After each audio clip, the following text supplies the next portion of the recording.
बिस्मिल्लाहिर्रहमानिर्रहीम। प्रोफेसर अज़ीज़ुल्लाह गौरी। आज का मेरा टॉपिक बहुत ही अफसोसनाक और दर्दनाक है। आपने पिछले दिनों टीवी के ऊपर इसकी बहुत सारी ख़बरें सुनी होंगी और यकीन माने ये ख़बरें सुन के और देख के दिल कुढ़ता है। ऐसे लगता है जैसे पाकिस्तान में कानून की हुक्मरानी ख़त्म हो गई हो और जो बाअसर लोग हैं उनका जो दिल करे वो करते हैं और फिर मज़े से यहाँ से बाहर चले जाते हैं। उनको कोई पूछने वाला नहीं होता और जिनके साथ ये सब कुछ होता है उनके लवाहिकीन जो हैं वो बेचारे माली तौर पर इतने कमज़ोर होते हैं या उनके इतने वसाइल नहीं होते या वो इन लोगों को फेस नहीं कर सकते या इन लोगों का मुकाबला नहीं कर सकते, बड़े बड़े वकील नहीं रख सकते आगे। फिर जिस तरह पाकिस्तान में अदालती निज़ाम है वो फिर यानी ऐसा लंबा चौड़ा केस चलता है कि नस्ल दर नस्ल वो केस चलता रहता है। तो इन अदालतों के चक्करों से बचने के लिए, पुलिस की जो ब्लैकमेलिंग है उससे बचने के लिए जो मुतासरा लोग हैं वो फिर सुलह की तरफ आते हैं और सुलह करने के बाद वो फिर चुप साध लेते हैं और इस टॉपिक पर बात ही नहीं करना चाहते। अभी पिछले दिनों आपने देखा होगा जो एक केस बड़ा टीवी के ऊपर चल रहा था,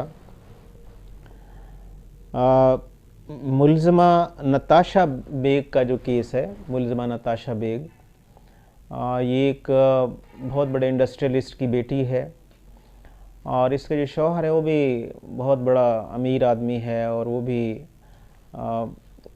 उसको भी लोग जानते हैं।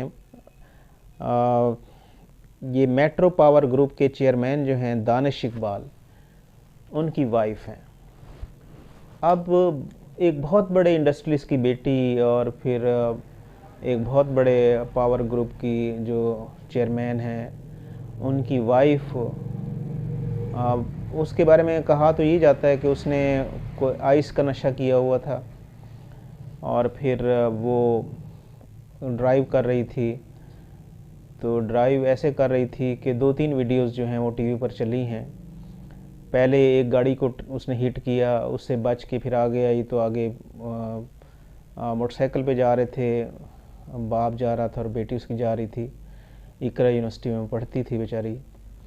माँ बेटी को हिट किया, बेटी और बाप को हिट किया।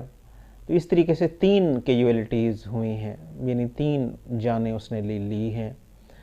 और उसके बाद फिर जो है पुलिस ने उसको अरेस्ट किया। तो अरेस्ट क्या किया, मतलब बाइज़्ज़त तरीके से उसको पकड़ा और उसे तमाम फैसिलिटीज़ दी गई और फिर अल्टीमेटली मैंने तो यही सुना है कि उनकी सुलह हो गई। जिस बाप और बेटी की डेथ हुई थी उनके लवाहिकीन ने भी मेरे ख्याल में पैसे ले लिए, क्योंकि वो फेस नहीं कर सकते थे, ना अदालतों के चक्कर लगा सकते थे, ना पुलिस को हर वक्त उनकी खिदमत कर सकते थे। तो उन्होंने पैसे लेके सुलह कर ली। और एक और जो डेथ हुई थी उन्होंने भी इस तरह किया।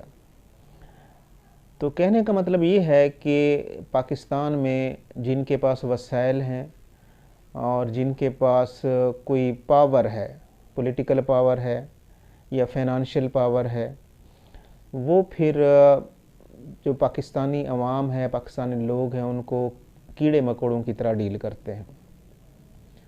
अगर खुदा न खास्ता कोई उनके पाँव तले रौंदा भी जाए, पाँव का मतलब ये कि उनकी गाड़ी तले रौंदा भी जाए, तो उन्हें कोई परवाह नहीं होती।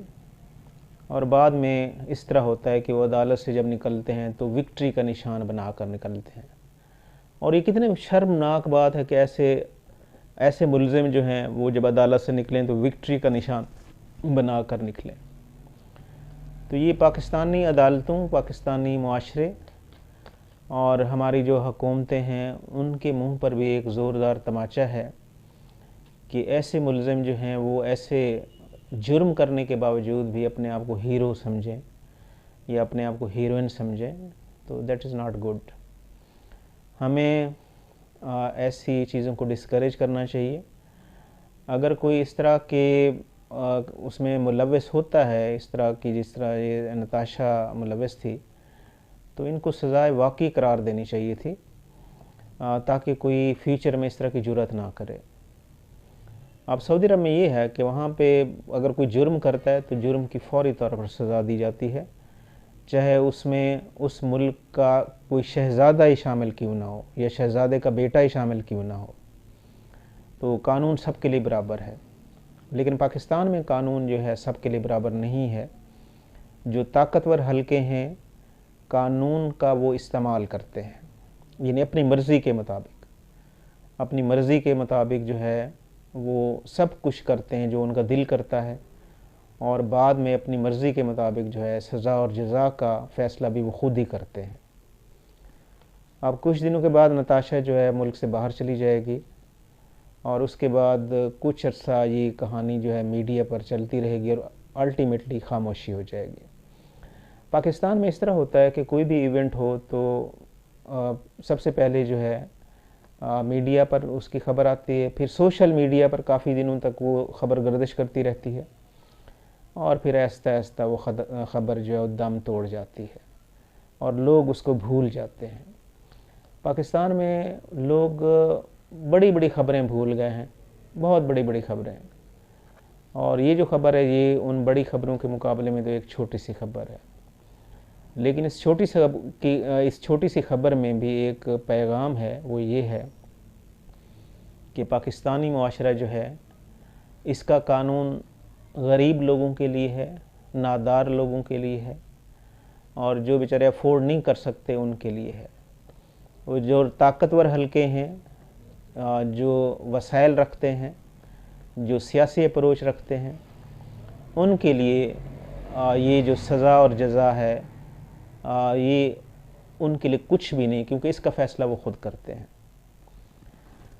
मेरी दुआ है कि पाकिस्तान में अल्लाह ताला इस तरह का निज़ाम लाए, इस तरह का सिस्टम लाए कि जहाँ भी सज़ा और जज़ा बराबर हो, जो बड़े से बड़े आदमी को सज़ा दी जाए वही छोटे से छोटे आदमी को सज़ा दी जाए, और इसमें कोई डिस्टिंक्शन ना हो कि जो अमीर लोग हैं या खाते पीते लोग हैं उनको तो सज़ा ना हो, जो बेचारा गरीब है वो पकड़ा जाए।